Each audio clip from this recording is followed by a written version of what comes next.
og velkommen til ABC Pleje. Vi har en Nanomatic plaskær her. I dag vil jeg vise jer, hvordan I vasker jeres bil rigtig grundigt en lørdag formiddag. Vi starter med at skylle bilen af for støv og snavs.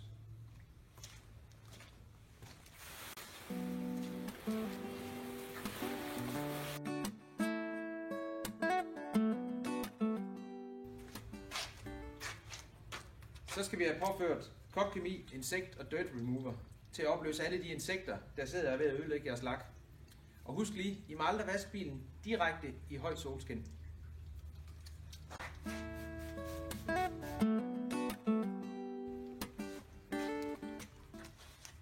Imens insektrensen den virker og får lov til at arbejde lidt, så påfører jeg Koch-Kemi fælgrens, så vi kan få renset fælgen, og de kan få lov til at stå og arbejde, mens du vasker resten af bilen.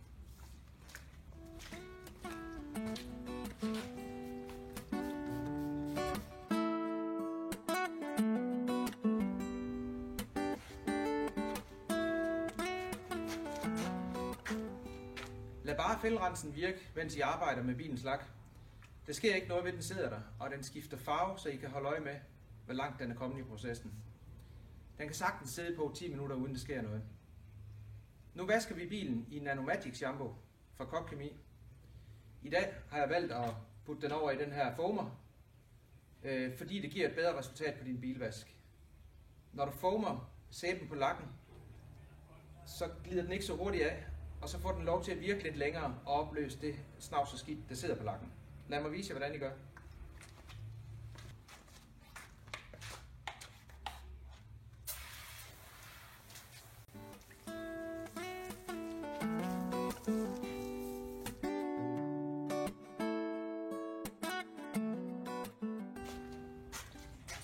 Nu lader I bare sæben sidde et par minutter og arbejde godt med skidt og snavs. Det rigtig fede ved en foamer er, at I sparer på shampooen og får et meget bedre resultat. Jeg har gjort en vaskespand klar med noget Nanomatic shampoo. Det samme som er i den her, som jeg nu vil vaske bilen med.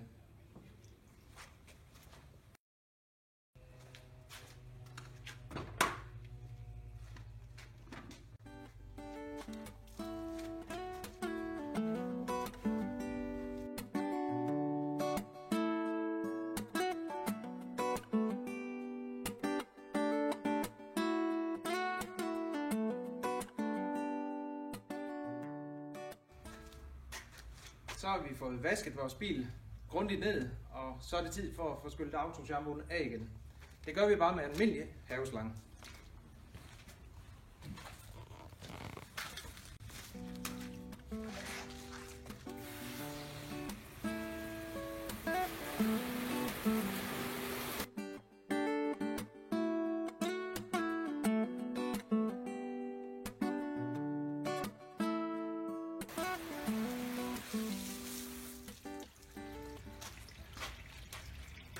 Så fik vi skyllet sæben af bilen igen, og lad du lige mærke til, hvor meget vand det perlede her på forsnuden. Nanomatic shampoo er ikke bare en autoshampoo, det er også en beskyttende shampoo, der efterlader en beskyttende hinde på din bils lak.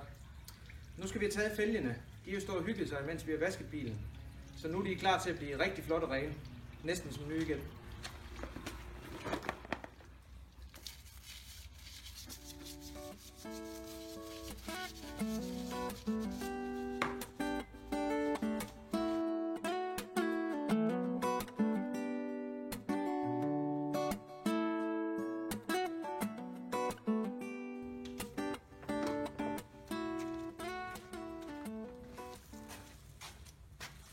Så har vi vasket alufælgene, så skal de skylles rene.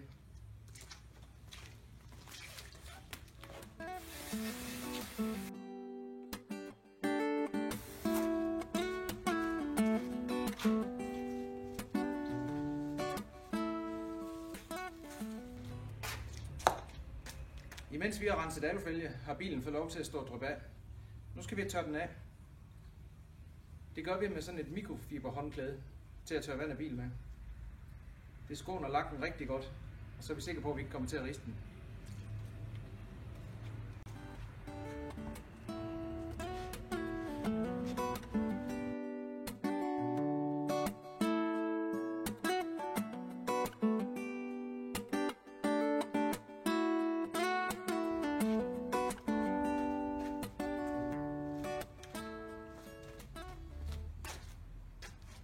Jeg eftertørrer altid lakken med et par gode mikrofiberklude, for at være helt sikker på, at der ikke kommer kalkpletter på min nyvaskede bil.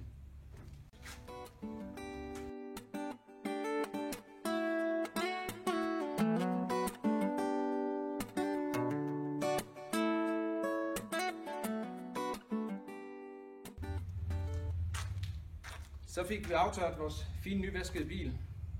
Og vil du krydre din weekendvask en smule, kan du altid afskylle dine dørfalser og håndtørre dem med mikrofiberklude, hvis du virkelig vil gøre det ekstra for din nyvaskede bil.